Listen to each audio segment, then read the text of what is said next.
Mesdames, Messieurs, membres du jury, membres du public, nous avons choisi de traiter le sujet « Faut-il la mettre en veilleuse ?» Lorsque l'on vous interpelle et que l'on vous adresse des phrases dérangeantes mais remplies de certitudes, vous vous retrouvez dans une position difficile avec deux possibilités.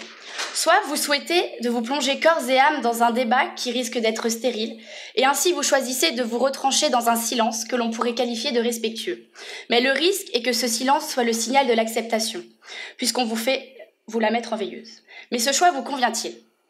Dès lors, votre silence vous a privé d'argumentation. Vous n'avez pas eu la possibilité de défendre vos intérêts, vos idées, et du coup, vous avez l'impression de vous être perdu. Fallait-il réellement vous la mettre en veilleuse ? La mettre en veilleuse peut se rencontrer dans plusieurs situations. Prenons l'exemple. Vous, monsieur, êtes automobiliste. Vous circulez de nuit.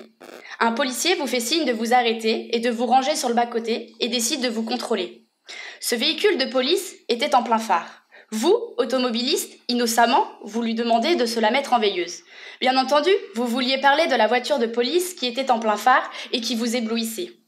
Mais le policier, n'ayant pas compris votre subtilité, vous aura déjà menacé d'une amende plus sévère pour outrage à l'agent de la force publique. Mais il existe un cas où la question est moins tranchée. Il est assez fréquent que des parents installent une veilleuse dans la chambre de leurs enfants. Mais la question est la suivante. Un adulte peut-il se la mettre en veilleuse ? Paradoxalement, cela paraît déjà plus suspect, puisque certains diront, à son âge, il n'a plus besoin de lumière. Mais existe-t-il une loi qui interdit à un adulte de la mettre en veilleuse ? Probablement non. Si l'on s'attarde sur les termes de notre sujet, se la mettre en veilleuse, celui-ci renvoie au terme baisser d'un ton, rendre discret, se taire. Alors en bon juriste que nous sommes, c'est sur ces termes que nous avons décidé de nous attarder. Si on se la met en veilleuse, est-ce que l'on peut faire valoir nos droits ? Est-ce que l'on ne se soumet pas à l'adage énonçant « qui ne dit mot consent ». Personnellement, j'ai décidé de la mettre en veilleuse et je vais vous expliquer pourquoi. Donc si l'on souhaitait, on ne peut pas exprimer ce que l'on pense, ce que l'on ressent, donc c'est donner son accord, son acceptation. En clair, ça veut dire qui ne dit mot ne dit tout simplement rien. Donc si l'on souhaitait, on ne peut pas faire valoir ses droits. Dans ce cas, et puisque le silence vaut acceptation, on peut considérer que l'on dit oui à tout. Mais dire oui à tout a-t-il déjà été bon ?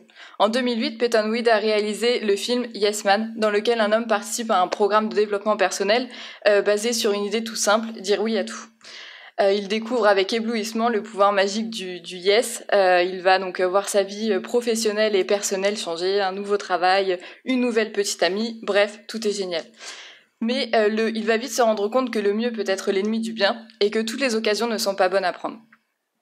Dans ce film, donc la morale de l'histoire est toute simple. Il faut rester ouvert à tout, accepter de nouvelles expériences, mais il ne faut pas tout accepter.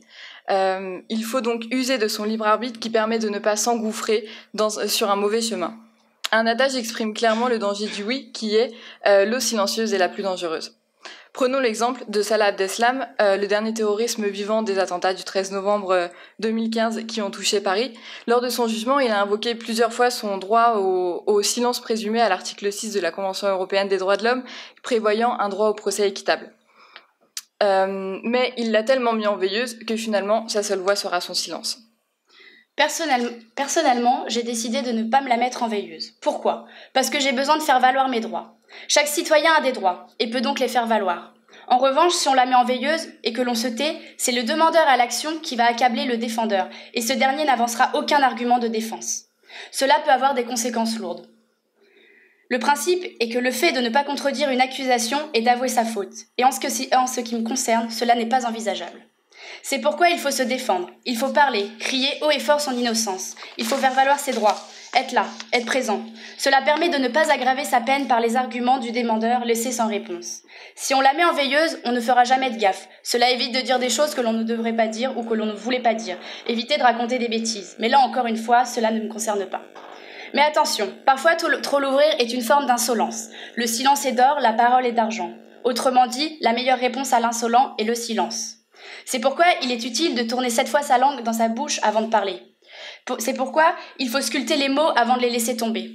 Celui qui parle à tort et à travers risque de s'attirer des ennuis. Il vaut mieux se mordre la langue avant de parler qu'après avoir parlé. En effet, les dents sont le meilleur allié de la langue. Pour autant, ce n'est pas parce que l'on est adulte que l'on ne décide de ne pas se taire que l'on a toujours raison. Nombre de bêtises et d'absurdités sont débitées, et cela tous les jours. On a donc finalement deux avis assez mitigés. On a décidé de trouver un terrain d'entente. Donc il nous a paru donc essentiel de trouver des arguments pour et contre. Donc trop parler n'est pas forcément mieux, il ne faut pas que ce soit préjudiciable aux autres. La liberté de parler n'est pas absolue, dès lors que la liberté consiste à faire tout ce qui ne nuit pas à autrui. Cependant, il nous a paru en effet essentiel de vous éclairer, puisqu'il ne faut pas la mettre en veilleuse, mais il ne faut pas non plus léser les intérêts des autres. On pense donc à la liberté de penser, liberté de presse, etc. Il faut respecter autrui, ne pas la mettre en veilleuse, tout en trouvant donc ce juste milieu.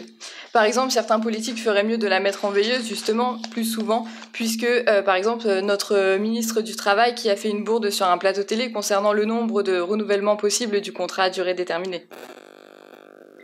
Qu'en est-il de l'innocence des enfants ? Où est-il le temps où, enfant, on pouvait exprimer haut et fort toutes les vérités et évidences que nous constations ? Maman, maman, regarde comme la dame est grosse. Elle est vraiment moche. Et les messieurs là-bas, pourquoi ils sont aussi mauvais ? Quel parent n'a pas souhaité un jour bâillonner son enfant face à de telles affirmations ? Que dire du « Allô ? Oui, maman est à la maison, mais elle ne veut pas vous parler. Elle est en train de faire caca. » Quel adulte pourrait se permettre ce genre de phrase aussi innocente que spontanée ? Le retour serait immédiatement unanime. « Tu ne peux pas la mettre en veilleuse ?» Mais alors, dans ce cas-là, peut-on considérer que c'est parce que l'on est un enfant que l'on doit se taire ? Non, pas vraiment, puisque la vérité sort de la bouche des enfants. En réalité, donc pour trancher cette question, on a tenté de poser la question à un muet, mais son silence nous a conduit à considérer qu'il préférait la mettre en veilleuse. Peu importe qu'on la mette en veilleuse, les mots doivent être utiles. Eurépide disait « Parle si tu as des mots plus forts que le silence ou garde le silence ». De plus, durant notre argumentation, nous avons attendu tout signe de réaction ou de parole de votre part, vous, membres du jury, vous, membres du public. Mais en l'absence de votre réponse, nous en avons déduit que vous avez décidé de faire preuve de silence. Il serait donc peut-être temps pour nous aussi de la mettre en veilleuse. Je vous remercie de votre attention. Merci.